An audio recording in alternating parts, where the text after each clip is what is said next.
آئیے ہم آج خداوند کے کلام سے دعا کے ہی تعلق سے ایک اور میسج سنیں گے، اور یہ دعا کا جو میسیجز یا سلسلہ ہم نے شروع کیا ہے اس کا دوسرا حصہ ہوگا۔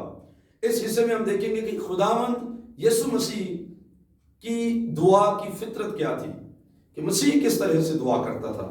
تو اس کے لیے حوالہ پڑھیں گے لوکا کی انجیل اس کا 22واں باب آیت نمبر 39 سے۔ پھر وہ نکل کر اپنے دستور کے موافق زیتون کے پہاڑ کو گیا، اور اس کے شاگرد اس کے پیچھے ہو لیے، اور اس جگہ پہنچ کر اس نے ان سے کہا، دعا کرو کہ آزمائش میں نہ پڑو۔ اور جب ان سے بمشکل الگ ہو کر کوئی پتھر کا ٹپا آگے بڑھا اور گھٹنے ٹیک کر یوں دعا کرنے لگا کہ اے باپ، اگر تو چاہے تو یہ پیالہ مجھ سے ہٹا لے، تو بھی میری نہیں بلکہ تیری مرضی پوری ہو۔ اور آسمان سے ایک فرشتہ اس کو دکھائی دیا، وہ اسے تقویت دیتا تھا۔ پھر وہ سخت پریشانی میں مبتلا ہو کر اور بھی دل سوزی سے دعا کرنے لگا، اور اس کا پسینہ گویا خون کی بڑی بڑی بوندیں ہو کر زمین پر ٹپکتا تھا۔ پاک کلام کے پڑھے اور سنے جانے پر خدا کی برکت ہو۔ تو عزیزوں، اس پیسج کے اندر سے لوکا کی انجیل کے 22ویں باب اور 39 آیت سے جو ہم نے پڑھا، ہم سیکھیں گے کہ کرائسٹ کی کیا طریقہ کار تھا دعا کا۔ یاد رکھیے، دعا کی اہمیت سب سے پہلی بات ہمیں اس حوالے میں نظر آتی ہے کہ خداوند یسوع مسیح خود بہت دعا کرتا تھا، اور ایک اندازے کے مطابق سکولرز بتاتے ہیں کہ یسوع مسیح کی کل عمر اگر 33.5 سال تھی زمین پر، تو اس کا تیسرا حصہ 11 سال کے قریب یسوع نے صرف دعائیں کی ہے، اور وہ ساری رات دعائیں کرتے تھے اور بہت زیادہ وقت دعا میں گزارتے تھے۔ اگر آپ کا اور میرا خداوند یسوع مسیح، اس کو دعا کی ضرورت تھی اس زمین پر بشریت کے زمانے یا دور میں، تو آپ اور مجھے کتنی زیادہ ضرورت ہوگی دعا کرنے کے لیے۔ اس لیے ہم ان میسیجز میں سے دعا کی اہمیت کو سمجھتے ہوئے آگے بڑھیں گے۔ اس وقت جو دعا یسوع مسیح کر رہے ہیں، یا اس پیسج میں جو دعا ہم نے پڑھی ہے، اس کی نیچر کیا ہے، مسیح کی دعا کی نیچر کیا ہے، یا مسیح کی دعا کے اندر کون سے خاص حصے یا خصوصیات پائی جاتی ہیں۔ تو پہلی خاصیت ہے نمبر 1 اس میں کہ لکھا ہے کہ وہ اپنے دستور کے موافق ڈیلی یہ یسوع کا دستور تھا، یہ اس کی ڈیلی لائف تھی کہ وہ دعا کرتا تھا۔ اور شاگرد نے، یہاں پر لوکا رسول نے لکھا ہے کہ وہ اپنے دستور کے موافق دعا کرنے کے لیے زیتون کے پہاڑ پر گیا۔ یعنی کرائسٹ ایک دن دعا کرنے والا شخص نہیں تھا، بلکہ ہر روز وہ دعا کرتا تھا۔ اور میں نے بتایا کہ ان کی زندگی کا تیسرا حصہ 1/3 صرف پریئر میں گزرا ہے۔ یہ بہت بڑی بات تھی۔ وہ منادی کرتے تھے، وہ ایونجلزم کرتے تھے، وہ معجزات دکھاتے تھے، اور وہ تعلیم بھی دیتے تھے، اور بحث و مباحثے بھی ہوتے تھے ان کی لائف میں، یہودیوں سے، صدوقیوں سے، فریسیوں سے، فقیہوں سے۔ لیکن اس کے باوجود کرائسٹ کی زندگی دعاؤں سے بھری پڑی ہے، اور لوکا نے اس کا بہت بیان کیا ہے۔ تو پہلا دستور تھا کہ یسوع ڈیلی پریئر کرتا تھا۔ اس لیے آپ اپنے سارے کاموں سے اوپر ایک لفظ لکھ لیں، اپنے شیڈیول میں لکھ لیں کہ آپ پریئر ضرور کریں گے۔ اور میں تو یہ بھی کہوں گا کہ اپنے دن کا آغاز دعا سے کریں۔ اس زمین پر ہمیں جو تاریخیں خدا نے دی ہیں، اس کا آغاز دعا سے کریں۔ اور یسوع مسیح کے بارے میں لکھا ہے کہ وہ اپنے دستور کے موافق دعا کرتا تھا۔ یعنی کرائسٹ نے اپنا دستور بنایا ہوا سی، ایک عادت جیڑی رچ جائے کسے بندے دے اندر، جنہیں تو بغیر رہ ہی نہ سکے، وہ کہتے ہیں دستور ہی بن گیا ہے۔ یعنی ڈیلی لائف میں کرائسٹ پریئر کرتے تھے۔ ایک کدی کدا کرنے والی گل نہیں ہے، بلکہ پچھلے میسج میں بھی ہم نے سنا اور سیکھا کہ لکھا ہے بلا ناغہ دعا کرو، اور کرائسٹ تو اپنے دستور کے موافق دعا کرتے ہیں۔ پھر دوسری ایک خاصیت ہم دیکھتے ہیں مسیح کی دعا میں کہ خداوند یسوع مسیح سیپریٹ ہو کر دعا کرتے تھے۔ یہاں پر لکھا کہ وہ الگ جا کر وہ ان سے بمشکل الگ ہوا اپنے شاگردوں سے۔